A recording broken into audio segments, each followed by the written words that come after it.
வணக்கம். அக்னி பரீட்சை நிகழ்ச்சியின் மூலம் மீண்டும் உங்களை சந்திப்பதில் மகிழ்ச்சி.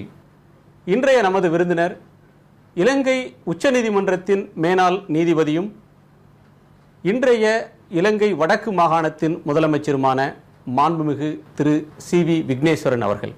வணக்கம். வணக்கம். நீங்கள் முதலமைச்சராக பொறுப்பேற்று ஓராண்டுக்கு மேலாகிறது. இந்த ஓராண்டு காலம் எப்படிப்பட்டதாக உங்களுக்கு இருந்ததுன்னு சொல்லலாம்? சோதனையான காலம். ஏனென்றால் நான் எந்த விதமான அனுபவம் இல்லாமல் புதுவிதமான ஒரு சூழலுக்குள்ளே புதுவிதமான ஒரு வாழ்க்கையை தொடங்கியபடியால் பலதும் முதலில் முகம் கொடுக்க வேண்டிய ஒரு அவசியம் இருந்ததால் சற்று சிரமமாகவும் இருந்தது, புதுமையாகவும் இருந்தது. முதலமைச்சர் பதவிக்கு போட்டியிடும் போது உங்களுக்கு என்னென்ன எதிர்பார்ப்புகள் இருந்தது? அந்த எதிர்பார்ப்புகளில் எதையேனும் இந்த காலகட்டத்தில் நிறைவேற்ற முடிஞ்சதா? எனக்கு எந்த விதமான எதிர்பார்ப்புகளும் இருக்கவில்லை. காரணம், நான் அரசியலுக்கு வர வேண்டும் என்ற எண்ணமே இல்லாது இருந்தவன். ஏதோ ஒரு காரணத்தினால் என்னை கொண்டு வந்து அரசியலிலே ஈடுபடுத்தி விட்டார்கள். அதற்கு பிறகுதான் மக்களுடைய தேவைகளை உணர்ந்து இவற்றை எந்த விதத்திலே நாங்கள் அவர்களுக்கு நன்மையை புரிய முடியும் என்ற எண்ணத்திலே பலவிதமான நடவடிக்கைகளை எடுத்து அவற்றை அறிவதற்கு பிரயத்தனங்கள் எடுத்தேன். ஆனால் அவற்றை அறிய போதும் தடைகள், அவற்றை அறிந்து அவற்றை நடைமுறைப்படுத்த போகும்போதும் தடைகள், இப்பேற்பட்ட பல தடைகளை தாண்டித்தான் இந்த ஒரு வருடம் நடைபெற்றிருக்கின்றது. போர் முடிந்த ஒரு சூழல்ல நீங்க முதலமைச்சராக பொறுப்பேற்ற ஒரு தருணம் வந்தது. மக்கள்கிட்ட உங்க ஆட்சியின் மீது ஒரு பெரிய எதிர்பார்ப்பு இருந்திருக்கும். பெரும் அச்சுறுத்தலுக்கு மத்தியிலும் மக்கள் மிகப்பெரிய அளவில் வந்து வாக்களிச்சாங்க. அவங்களோட எதிர்பார்ப்பை நீங்க எந்த அளவுக்கு நிறைவேற்றினீங்கன்னு உங்களுக்கு சொல்ல முடியும்? அவர்களுடைய எதிர்பார்ப்பு உண்மையிலே சூழலுக்கு கொஞ்சம் முரணானது என்று தான் சொல்ல வேண்டும். அதாவது, வடமாகாணத்திற்கு ஒரு அரசாங்கம் கிடைக்கப் போகின்றது. அந்த அரசாங்கம் சில நடவடிக்கைகளை எடுப்பார்கள், எங்களுடைய பிரச்சனைகளை தீர்த்து கொள்ளலாம் என்றெல்லாம் மக்கள் எதிர்பார்த்திருக்க கூடும். ஆனால் 13வது திருத்தச் சட்டத்தின் கீழ் எங்களுக்கு இருக்கின்ற பலவிதமான கட்டுப்பாடுகளை அவர்கள் உணர்ந்திருக்க மாட்டார்கள். அந்த வகையிலே மக்களினுடைய எதிர்பார்ப்பு ஒன்றாக இருக்க, எங்களுடைய நடைமுறை சாத்தியங்கள் வித்தியாசமாக இருந்து வந்துள்ளன. இவற்றை நாங்கள் எடுத்து கூற வேண்டிய அவசியமும் ஏற்பட்டுள்ளது. ஆனால் தேர்தல் காலங்களிலே நாங்கள் அதை எடுத்து கூறினோம். அதை பற்றி இப்பொழுது அதிகம் ஒருவரும் பேசுவதில்லை. அப்பொழுதே நாங்கள் கூறினோம், 13வது திருத்தச் சட்டத்தின் கீழ் பலவிதமான பிரச்சனைகளை நாங்கள் எதிர்நோக்க வேண்டி இருக்கும், அதனுடைய குறைபாடுகள் இவைதான் என்று எல்லாம் கூறியிருந்தோம். ஆகவே எங்களிடமிருந்து மிக அதிகமாக அவர்கள் எதிர்பார்க்க வேண்டிய அவசியம் இல்லை என்றாலும் மக்கள் அந்த ஒரு எதிர்பார்ப்புடன் தான் இருந்திருக்கின்றார்கள். ஆனால் போக போக எங்களுடைய பிரச்சனைகள் அவர்களுக்கு தெரிய வந்துள்ளது. ஒரு 1/4 நூற்றாண்டு காலம் நீங்க ஒரு சட்டத்துறையினுடைய வல்லுநராக நீதிபதியாக இருந்திருக்கீங்க. ஒரு 1/4 நூற்றாண்டு கால நீதிபதி வாழ்க்கைக்கு பிறகு அரசியல்வாதின்ற இந்த வாழ்க்கை உங்களுக்கு என்ன மாற்றத்தை தந்திருக்கிறது? நீதிபதியினுடைய வாழ்க்கைக்கும் அரசியல்வாதியினுடைய வாழ்க்கைக்கும் மலைக்கும் மடுவுக்கும் இருக்கின்ற வித்தியாசம் இருக்கின்றது. ஒரு நீதிபதியாக இருக்கும்போது நாங்கள் மக்களிடம் இருந்து சற்று விலகி இருக்கின்றோம். மக்களோடு மக்களாக நாங்கள் சேர்ந்திருக்க கூடாது என்பதுதான் நீதிபதிகளிடம் இருந்து எதிர்பார்க்கப்படும் ஒரு தகமை. அந்த விதத்திலே அவ்வாறான ஒரு வாழ்க்கையை வாழ்ந்துவிட்டு மக்களோடு மக்களாக இப்பொழுது இருக்க வேண்டிய ஒரு அவசியம் என்று சொன்னால், முதலிலே நாங்கள் மேகத்திலே சஞ்சரித்து கொண்டிருந்தோமானால் இப்பொழுது நிலத்திலே சஞ்சரிக்க வேண்டிய அவசியம் ஏற்பட்டிருக்கின்றது.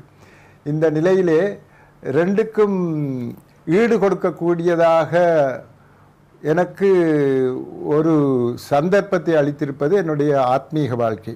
நீதித்துறையின் மீது உங்களுடைய ஒரு கடும் கோபம் அல்லது கண்டனம் இருப்பதை அண்மை காலமாக பார்க்க முடிகிறது. தமிழர்கள் இலங்கையில் இரண்டாந்தர குடிமக்களாக மாற்றப்பட்டதற்கு இலங்கையினுடைய அரசியல்வாதிகள், ஆட்சியாளர்கள் மட்டும் காரணமில்லை, இலங்கையின் நீதித்துறையும் ஒரு முக்கியமான காரணம் சொன்னீங்க. அந்த அளவுக்கு நீதித்துறையின் மீது சாடுவதற்கு என்ன காரணம்? நான் நீதித்துறையை சாட புகவும் இல்லை, சாடவும் இல்லை. நடைமுறையில் இருக்கும் நிலைமையை சிங்கள ஆசிரியர்கள், அதாவது சிங்கள சட்டத்தரணிகள் தங்களுடைய நூலிலே குறிப்பிட்ட சில விஷயங்களைத்தான் அங்கு நான் குறிப்பிட்டேன். அவர்களுடைய பெயரையும் நான் குறிப்பிட்டிருந்தேன், அல்மேடா. ஆனால் அண்மை காலங்களிலே என்னுடைய கோபப்பார்வை என்று நீங்கள் கூறுவது அந்த திசையில் திரும்பி இருந்தால் அதற்கு காரணம் 18வது திருத்தச் சட்டம். 18வது திருத்தச் சட்டத்தின் கீழ் ஒரு சுதந்திரமான விதத்திலே நீதிபதிகளை நியமிக்க முடியாத ஒரு நிலை ஏற்பட்டிருக்கின்றது. சகல நியமனங்களையும் ஜனாதிபதி தன்னுடைய கையில் வைத்து கொண்டு தானாகத்தான் தான் தோன்றித்தனமாக தானே செய்கின்றார். அவ்வாறு கொண்டு வரப்படுபவர்கள் அவர்களுடைய உண்மையான தகமை அடிப்படை இல்லாமல் தனக்கு அவர்களிடமிருந்து எந்த மாதிரியான ஒரு நன்மை கிடைக்கும் என்ற அந்த அடிப்படையில் தான் அவர்களை கொண்டு வருகின்றார்கள். இப்போ உதாரணத்துக்கு எங்களை போல் பல வருட காலமாக நீதிபதிகளாக இருந்தவர்களை மேன்முறையீட்டு உச்ச நீதிமன்றத்துக்கு எடுத்து வராமல் அரசாங்கத்துக்கு சார்பாக இருக்கும் சட்டத்துறை தலைமை அதிபதி அட்டர்னி ஜெனரல்ஸ் டிபார்ட்மெண்ட்ல இருந்து ஆக்களை எல்லாம் கொண்டு வருகின்றார்கள். ஆகவே அவர்கள் அரசாங்கத்தோடு சேர்ந்து அரசாங்கத்தினுடைய நோக்கைத்தான் அவர்கள் பெற்றிருப்பார்கள்.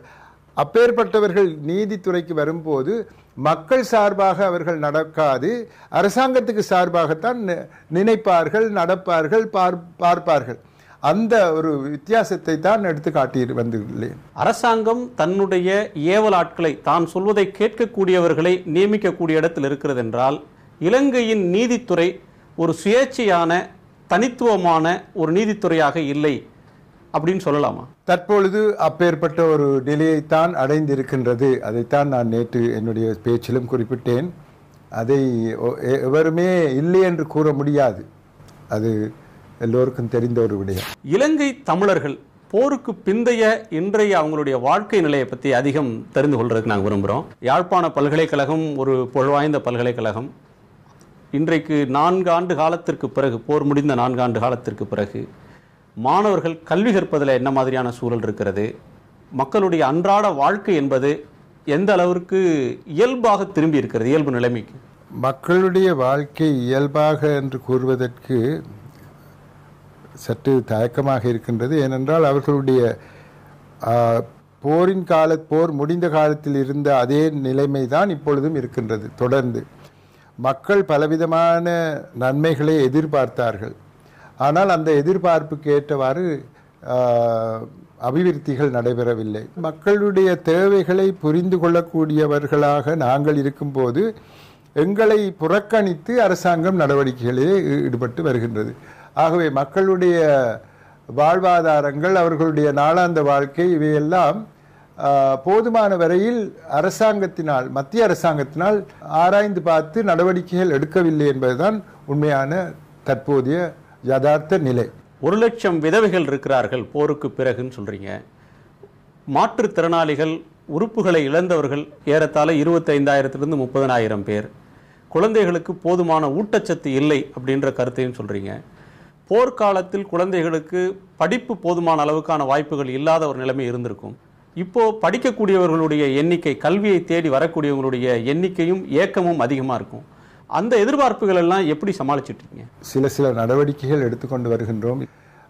வாழ்வாதாரங்கள் சம்பந்தமாக எங்களுக்கு பாரிய விதத்திலே நடவடிக்கைகள் எடுக்க முடியாவிட்டாலும் எங்களை தேடி வந்து தங்களுடைய பிரச்சனைகளை கூறி ஏதாவது நன்மைகள் தருமாறு கேட்கும்போது நாங்கள் மனமுவந்து அவர்களுக்கு உதவிகளை செய்யக்கூடியவர்களோடு இயைந்து அவர்களின் ஊடாக உதவிகளை பெற்றுக் கொடுக்கின்றோம். உதாரணத்திற்கு கோழி, மாடு இவற்றை வளர்ப்பதற்கு உரிய நடவடிக்கைகளை எடுத்துக் கொடுக்கின்றோம்.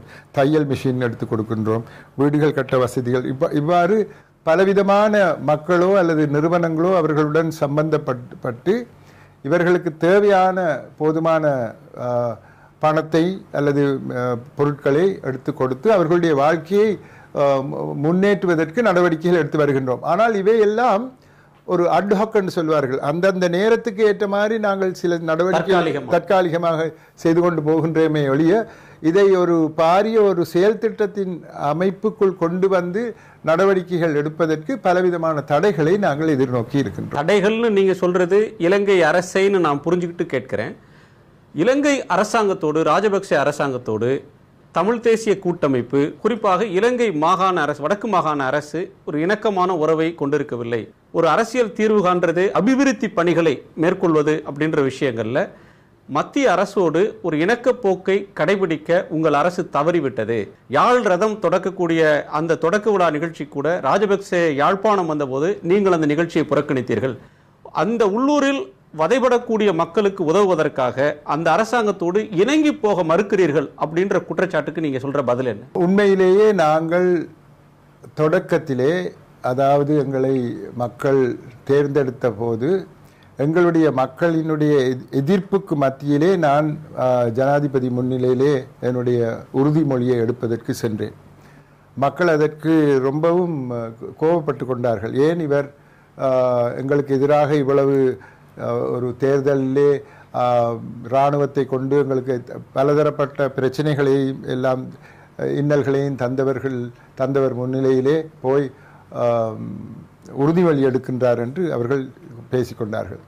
அப்படி இருந்து கூட நான் சென்றதற்கு காரணம் என்னவென்றால், மத்திய அரசாங்கத்தோடு சேர்ந்து எங்களுடைய நடவடிக்கைகளை எடுக்க வேண்டும் என்ற அந்த ஒரே ஒரு காரணம்தான். அதாவது மத்திய அரசாங்கத்தினுடைய உதவி கிடைத்தால்தான் எங்களால் முன்னேற முடியும், மக்களினுடைய முன்னேற்றத்தையும் நாங்கள் எதிர்பார்க்கலாம் என்று.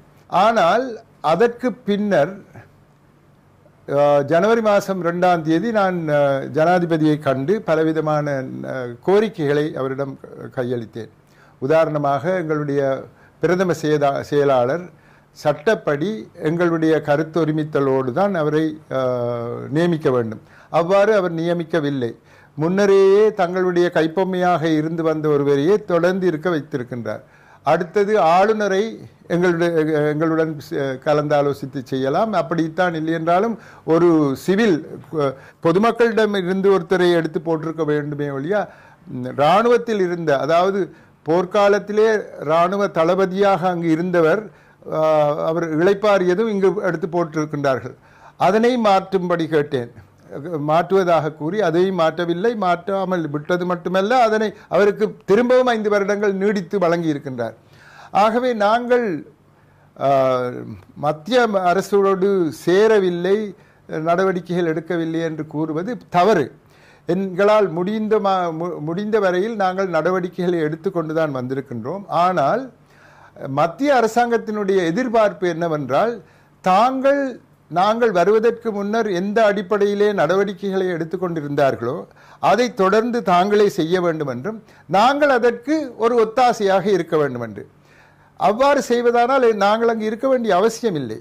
எங்களுடைய பகுதியை நாங்களே நிர்வகித்து உரிய நடவடிக்கைகள் எடுக்கும் போது அரசாங்கம் நமக்கு அனுசரணையாக இருக்க வேண்டுமே ஒழிய, அரசாங்கம் செய்வதற்கு நாங்கள் அனுசரணையாக இருப்பதில் அதில் எந்த விதமான நன்மையும் கிடைக்க மாட்டாது. இதனை நாங்கள் எடுத்து சொல்லி இருக்கின்றோம். அதனால் தான் மோடியை பார்க்க போகும்போது என்னையும் வர கூறினார்.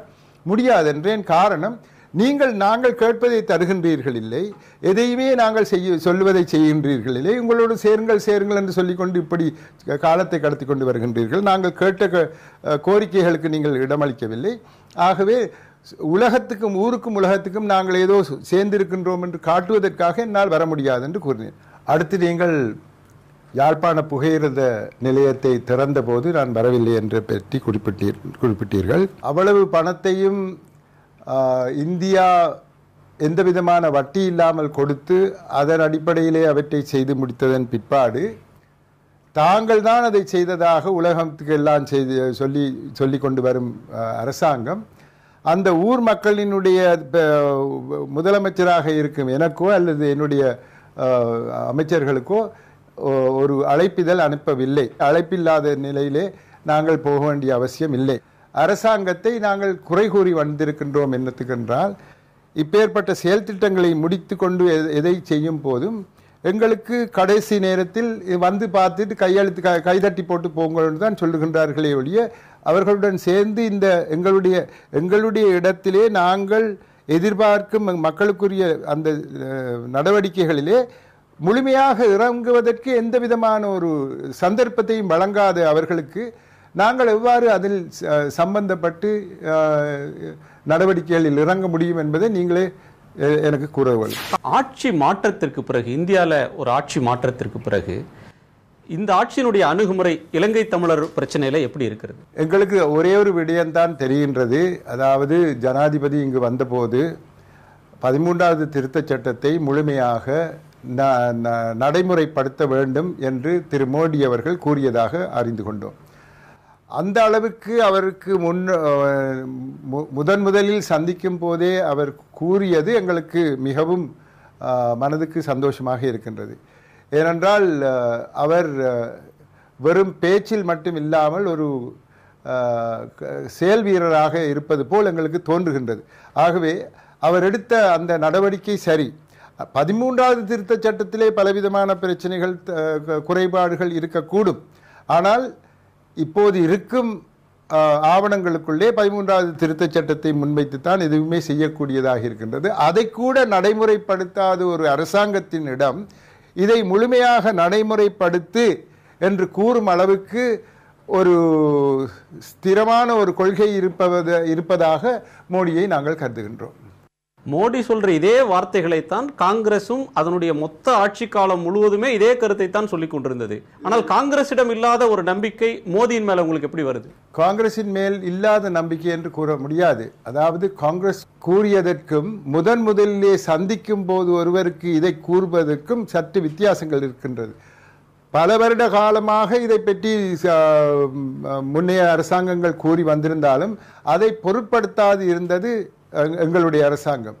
ஆனால் இது ஓரளவுக்கு அவர்களுடைய மனதை பாதித்திருக்கின்றது என்பது அவருடைய அதன் பின்னர் அவர் எடுத்த நடவடிக்கைகளில் இருந்து தெரிகின்றது. இதை செய்தால் செய்யுங்கள், செய்யாவிட்டால் விடுங்கள் என்று சொல்வது ஒன்று, இதை கட்டாயம் செய்யுங்கள் என்பது இன்னொன்று. ஆகவே இதிலே நடைமுறைப்படுத்தும் அதை கூறிய விதத்திலே ஒரு வித நம்பிக்கையை பெற்றிருக்கின்றோம்.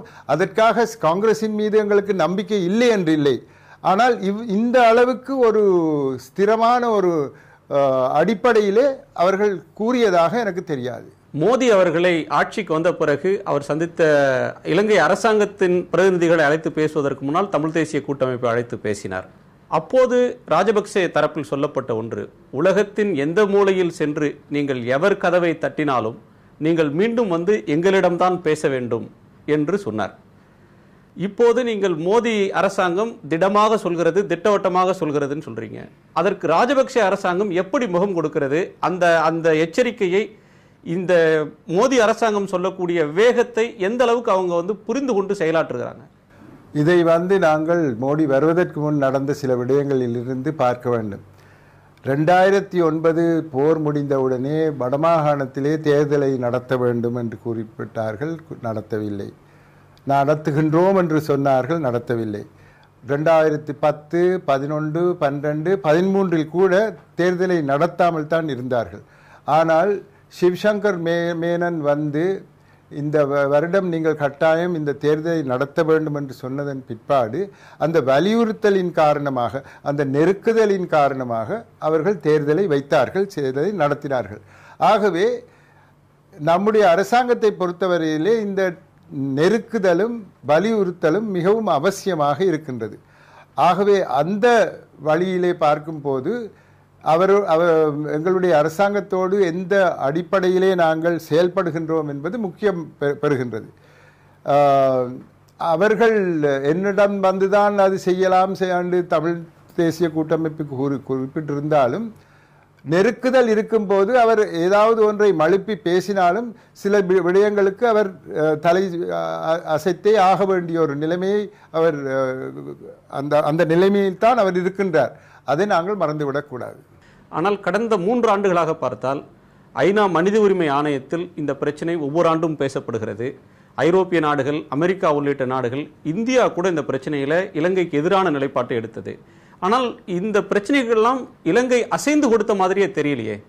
இன்றைக்கும் அந்த மனித உரிமை ஆணையத்தினுடைய புலனாய்வை ஏற்க முடியாது, இறையாண்மையுள்ள எங்கள் அரசாங்கத்தின் மீது இதை திணிக்க முடியாதுன்னு சொல்லி வெளிப்படையாக எச்சரிக்கும் தொனியில் பேசுகிறாரே, அது எப்படி சாத்தியமாகிறது? அதாவது உண்மை அதுவாக இருக்கும் போது, உண்மையிலேயே போர்க்குற்றங்கள் புரிந்திருக்கும் போது அவர்கள் என்ன செய்ய வேண்டும் என்று நீங்கள் எதிர்பார்க்கின்றீர்கள்? எப்படியாவது மழுப்ப வேண்டும், எப்படியாவது இதை தடுக்க வேண்டும், எப்படியாவது இது சம்பந்தமான சாட்சியங்கள் ஏற்படுவதை நிறுத்த வேண்டும் என்ற அந்த எண்ணத்தில் தான் அவர்கள் தங்களுடைய நடவடிக்கைகளை எடுத்துக்கொண்டு போகின்றார்களே ஒழிய அவர்கள் குற்றமற்றவர்கள் என்றால் சில நடவடிக்கைகளை எடுத்து இருக்கலாம். அவ்வாறு இல்லாமல் வரக்கூடாது, செய்ய மாட்டோம், விடமாட்டோம் என்று சொல்லிக் கொண்டிருப்பது அவர்களுடைய குற்றத்தன்மையை வெளிப்படுத்துகின்றது. உலக நாடுகள் இப்பேற்பட்ட தருணங்களிலே ஒரு நாடு ஒரு உடன்பாட்டுக்கு இயைந்திருக்கும் சந்தர்ப்பத்திலே அதில் இருந்து விடுபட்டு வேறு விதமாக நடந்து கொண்டால் என்ன செய்ய வேண்டும் என்பது சட்டத்திலே இருக்கின்றது.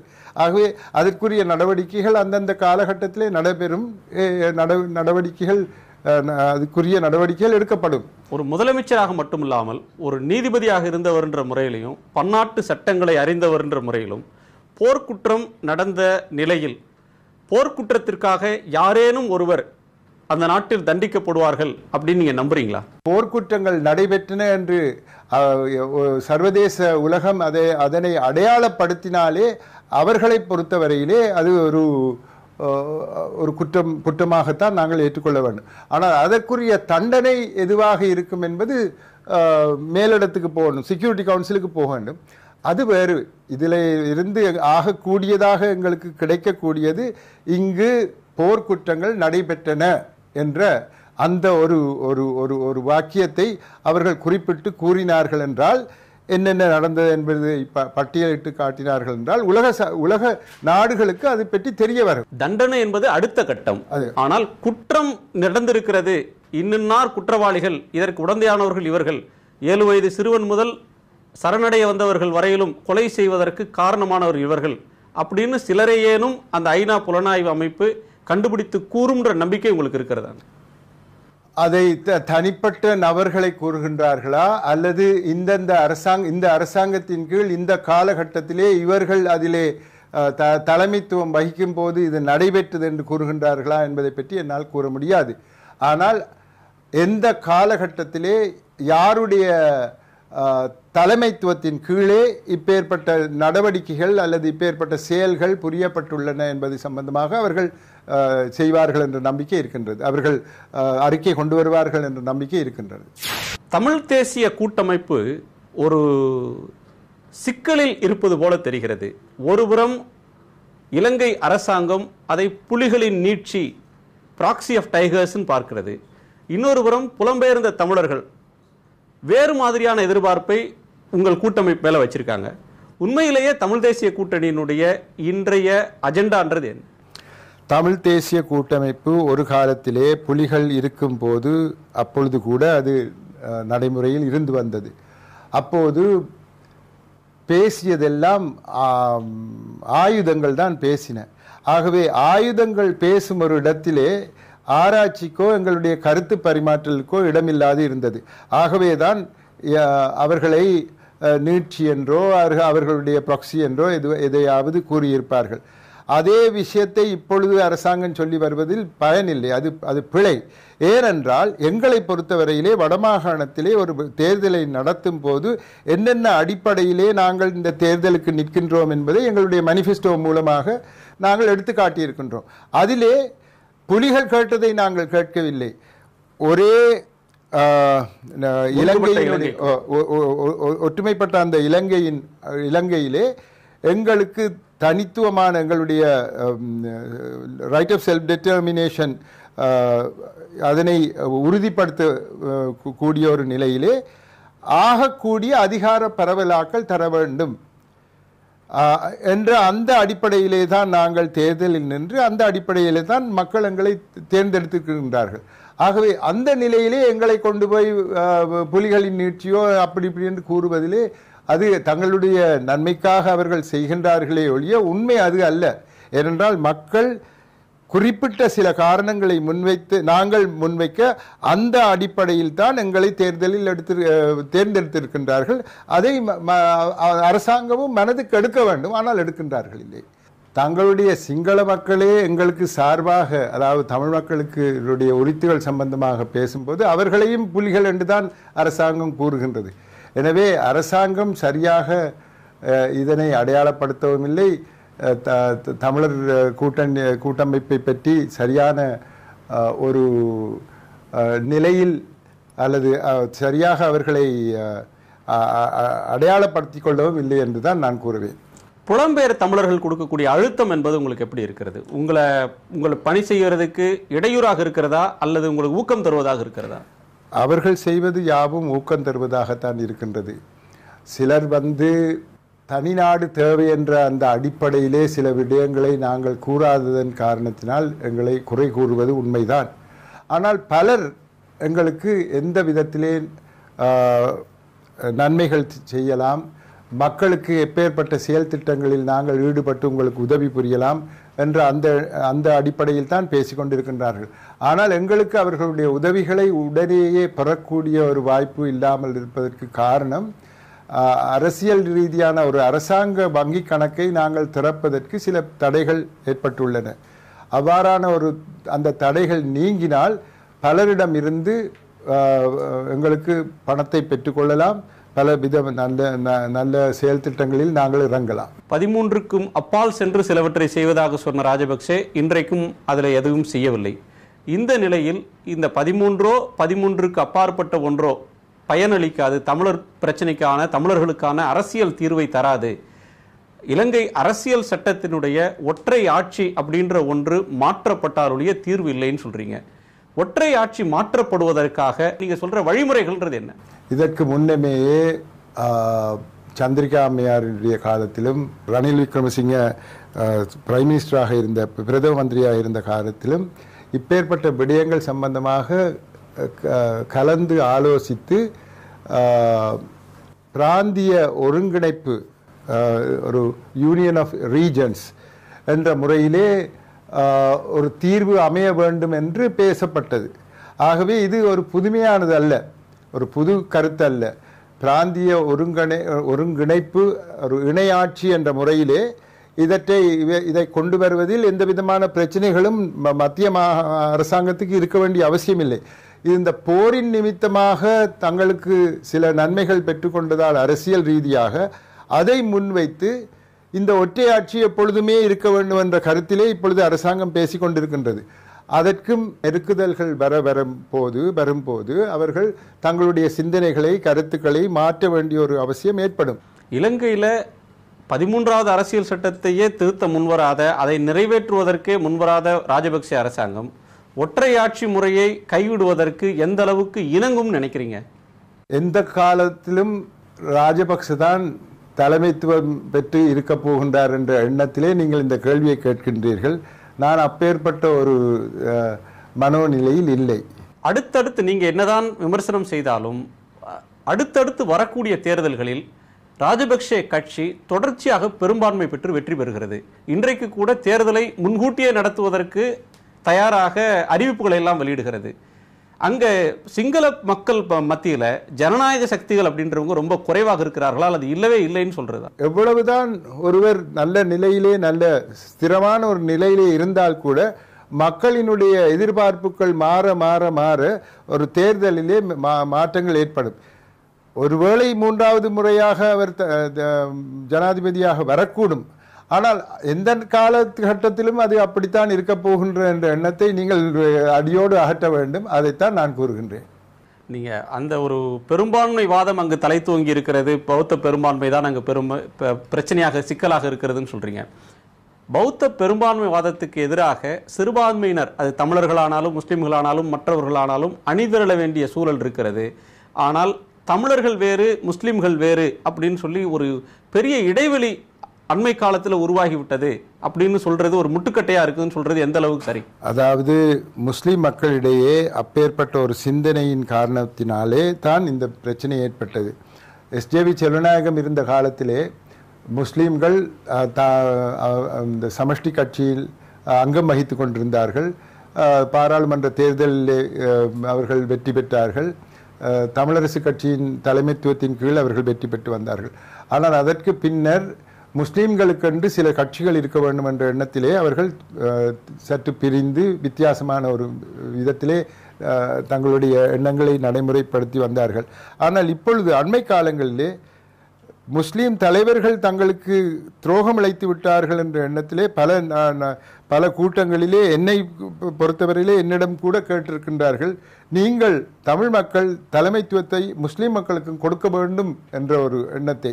ஆகவே இப்பொழுது இருக்கும் காலம் கனிந்து வருவதாக நான் கருதுகின்றேன். என்னவென்றால் வடகிழக்கு தமிழ் மக்களும் முஸ்லீம்களும் மலையக மக்களும் ஒருங்கு சேர்ந்து அரசியல் ரீதியாக ஒன்றுபட்டு நடவடிக்கைகளை எடுக்கக்கூடிய சாத்தியக்கூறுகள் எங்களுக்கு தென்படுகின்றன. உங்கள் உணர்ச்சிகளை புரியாத ஒருவன் என்ற மாயையை பத்திரிகைகள் சில ஏற்படுத்தியுள்ளதை நான் அறிவேன். ஆனால் எமக்கு தற்போது தேவை உணர்ச்சிகள் அல்ல, உரிய சட்ட மாற்றமே முக்கியம் சொல்றீங்க. இந்த உணர்ச்சி தானே தமிழ்நாட்டில் இருக்கக்கூடிய எழுந்த இந்த உணர்ச்சியும் போராட்டமும் தானே இந்தியாவை இலங்கைக்கு எதிராக 2 முறை ஐநா சபையில் வாக்களிக்க வைத்தது. உணர்ச்சிகள் தேவையில்லை அப்படின்னு நம்ம சொல்ல முடியுமா? நான் கூறியது அந்த காலகட்டத்தை இல்லை, இப்பொழுதைய காலகட்டத்தை. என்றால் இப்பொழுது உணர்ச்சிகளினால் எங்களுக்கு பாதிப்புகள் ஏற்படுமே ஒழிய நன்மைகள் கிடையாது. ஏனென்றால் மத்திய அரசாங்கம் எல்லா விதத்திலும் எங்களை ஏதோ ஒரு வழியிலே குற்றவாளிகளாக்க துடித்து கொண்டிருக்கின்றார்கள். அதற்கு நீங்கள் ஒரு கையில் எடுத்து கொடுப்பது போன்று உங்களுடைய உணர்ச்சிகள் அமையக்கூடும் என்ற எண்ணத்தில் தான் தற்போது உணர்ச்சிகளுக்கு பதிலாக நாங்கள் அரசியல் ரீதியான நன்மைகளை பெறுவதற்காக சகல நடவடிக்கைகளையும் எடுக்க வேண்டும் என்று நான் குறிப்பிட்டிருந்தேன். எங்கள் ஆட்சியை கூட கலைப்பதற்கு ராஜபக்சே அரசு தயங்காது அப்படின்ற கருத்தை சொல்றீங்க. நிலைமை அந்த அளவுக்கு மோசமாக இருக்குன்னு சொல்றீங்களா? அந்த அளவுக்கு மோசம் என்று நான் கூற வரவில்லை. அரசாங்கத்தை பொறுத்தவரையிலே எல்லா விதத்திலும் எங்களை பதவியில் இருந்து நீக்க அல்லது இறக்க சகல நடவடிக்கைகளும் எடுக்கப்பட்டு வருகின்றன. உதாரணத்திற்கு வடமாகாண சபை சுயமாக இயங்கக்கூடிய ஒரு விதத்திலே இல்லை.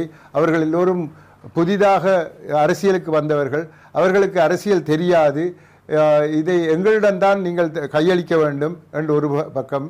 அடுத்து அரசாங்கத்தோடு சம்பந்தப்பட்ட டக்ளஸ் தேவானந்த முதலமைச்சராக வருவதற்கு எனக்கு விருப்பமாக இருக்கின்றது என்று இவ்வாறு எல்லாம் கூறும்போது, இவற்றை எல்லாம் எடுத்து பார்க்கும் போது, ஏன் எங்களுடைய வடமாகாண சபையை கலைத்துவிட்டு அரசாங்கம் தனக்குரிய ஒருத்தரை அங்கு அந்த ஜனாதிபதியினுடைய ஆட்சியை கொண்டு வந்து ஒருவரை போட்டு நடவடிக்கைகளை எடுக்கக்கூடாது என்ற கேள்வி எழுகின்றது. அந்த அடிப்படையிலே இப்பேற்பட்ட ஒரு நடவடிக்கை எடுக்கப்படக்கூடும் என்ற அந்த அர்த்தத்தில் தான் அதை குறிப்பிட்டேன். எல்லை தாண்டி மீன் பிடித்தார்கள் என்று இலங்கை தமிழ் மீனவர்கள் புகார் செய்ததன் அடிப்படையில் நாங்கள் இந்திய தமிழ் மீனவர்களை கைது செய்தோம் என்று இலங்கை அரசாங்கம் சொல்கிறது. இந்த பிரச்சனைக்கு என்ன தீர்வுன்னு நினைக்கிறீங்க? நான் உண்மையிலேயே இது எங்களுடைய வடமாகாண சபையினுடைய அதிகாரங்களுக்கு அப்பாற்பட்டது ஒன்று. உள்ளூர் மீன்பிடி சம்பந்தமான அதிகாரங்கள் தான் எங்களுக்கு இருக்கின்றதே ஒழிய கடல் வலயத்தில் இருக்கும் கடலோடு சம்பந்தப்பட்ட மீன்பிடி சம்பந்தமான விடயங்கள் எல்லாம் மத்திய அரசாங்கத்துக்கு உரியது. அதை முதலில் கூறி வைத்துவிட்டு சொல்ல வேண்டியது என்னவென்றால், இந்த பிரச்சனை 1960-70 தான் தொடங்கியது. ஏனென்றால் இழுவை படகுகளை கடல் வளத்தில் ரொம்ப பாதிப்பு ஏற்பட்டது. எனவே இதற்கு தீர்வு என்று நாங்கள் பார்க்கும்போது, இழுவை படகுகளின் பாவிப்பை இலங்கைக்கும் இந்தியாவுக்கும் இடைப்பட்ட அந்த கடலிலே பாவிக்காமல் விட்டால்தான் இந்த பிரச்சனைக்கு தீர்வு ஏற்படும். பாரம்பரியமாக மக்கள் எந்த விதமான ஒரு மீன்பிடி தொழிலே ஈடுபட்டு வந்தார்களோ அதை 2 பக்கத்து மீனவர்களும் தொடர்ந்து செய்யக்கூடிய ஒரு நிலையை ஏற்படுத்தி இழுவை படகுகளை இந்த ஆழ்கடலுக்கு அனுப்புவதுதான் இந்த பிரச்சனைக்கு ஒரே தீர்வு என்று எனக்கு படுகின்றது. முதல் முறையாக நீங்க முதலமைச்சர் பொறுப்பேற்ற பிறகு இங்க வர்றீங்க. இலங்கை தமிழர் பிரச்சனையில் அக்கறை கொண்டிருக்கக்கூடிய பல்வேறு கட்சி தலைவர்கள் தமிழ்நாட்டில் இருக்கிறாங்க. முன்னாள் முதலமைச்சர் ஜெயலலிதா அவர்களையோ கருணாநிதி அவர்களையோ மற்ற தலைவர்களையோ கூட இந்த பயணத்தில் நீங்கள் சந்திக்கல. அதற்கு ஏதேனும் காரணங்கள் எது இருக்கா? இது தனிப்பட்ட ஒரு பயணம். ஒரு நினைவு பேருரை ஆற்றுமாறு என்னிடம் கேட்டதற்கு இணங்க, அத்தோடு அவர் ஒரு சட்ட வல்லுனர், மக்களினுடைய உரிமைகள் சம்பந்தமாக மிகப்பெரிய ஒரு சட்ட வாழ்க்கையை நடத்திய ஒருவர் என்ற முறையிலே அவர் சார்பில் அவர் நினைவு பேருரை ஆற்றுவதற்கு நான் வந்தேனே ஒழிய அரசியல் ரீதியான எந்த காரணத்தை கொண்டும் நான் வரவில்லை. குடியரசுத் தலைவர் தேர்தல் வரப்போகிறது, அதற்கான அறிவிக்கைகள் விரைவில் வரக்கூடும். அதில் தமிழ் தேசிய கூட்டமைப்பு எத்தகைய உத்தியை கையாள நினைத்திருக்கிறது? அது தற்பொழுது கூற முடியாத ஒரு நிலையிலே இருக்கின்றோம். ஏனென்றால் ஜனாதிபதிக்கு எதிராக ஒரு பொது வேட்பாளரை நிறுத்துவதாக பேசப்பட்டிருக்கின்றது. யார் அந்த பொது வேட்பாளர் என்பதில் இன்னும் பலவிதமான கருத்து வேறுபாடுகள் இருப்பதால் அது சம்பந்தமான ஒரு தீர்மானத்தை எடுத்ததன் பிற்பாடுதான் நாங்கள் எந்த ஒரு முடிவுக்கும் வரலாம். நிறைவாக ஒரு கேள்வி. இலங்கை தமிழர் பிரச்சனை இன்றைக்கு ஒரு சர்வதேச பிரச்சனையாக மாறி இருக்கிறது. இதனுடைய அடுத்த கட்ட நகர்வு என்பது எத்தகையதாக இருக்க வேண்டும் நீங்க நினைக்கிறீங்க? பலவிதமான சூழல்கள் இந்த பிரச்சனையை முன்னிறுத்தி வருகின்றன. சர்வதேச சமூகம் போர்க்குற்றங்கள் சம்பந்தமாக ஒரு முடிவுக்கு வர வேண்டிய அவசியம் இருக்கின்றது. இந்தியாவை பொறுத்தவரையிலே அதனுடைய பாதுகாப்பு சம்பந்தமாக பல பிரச்சனைகள் தலை தூக்கியுள்ளன. உதாரணத்திற்கு சீனா நடந்து கொள்ளும் விதம், இலங்கை அது சம்பந்தமாக நடந்து கொள்ளும் விதம், இவையெல்லாம் இந்தியாவுக்கு சில பல பிரச்சனைகளை ஏற்படுத்தி இருக்கின்றன. ஆகவே சூழல்கள் மாற்றமடைந்து வரும் இந்த வேளையிலே எமக்கு சாதகமாக எவை அமைகின்றனவோ அவற்றை நாங்கள் எமக்கு சார்பாக ஏற்று நடக்க வேண்டிய அவசியம் ஏற்படும். இதற்கு முன்னேற்பாடாக எதுவுமே எங்களால் செய்ய முடியாது. ஆனால் தமிழ்நாட்டு மக்களினுடைய உணர்வு, அவர்களுடைய உதவி, அவர்கள் செய்யக்கூடிய அத்தனை நன்மைகளும் எங்களுக்கு கட்டாயமாக தேவை. அதே போன்றுதான் புலம்பெயர் தமிழ் மக்களினுடைய உதவிகளும் எங்களுக்கு தேவை. ஆனால் எந்த விதத்திலே அந்த உதவிகள் அமையப் போகின்றன, எப்படி அவற்றை நாங்கள் பாவிக்கப் போகின்றோம், என்ன விதத்திலே அதிலிருந்து நாங்கள் நன்மைகளை பெறப்போகின்றோம் என்பதை இப்பொழுது கூற முடியாது. சூழலுக்கு ஏற்றவாறு அவற்றை நாங்கள் செய்ய வேண்டி இருக்கும். மிக்க நன்றி. உங்கள் நேரத்தை ஒதுக்கி எங்களோடு உரையாடியமைக்காக மிக்க நன்றி. நேயர்களே, மீண்டும் ஒரு அக்னி பரீட்சை நிகழ்ச்சியில் சந்திக்கலாம். வணக்கம்.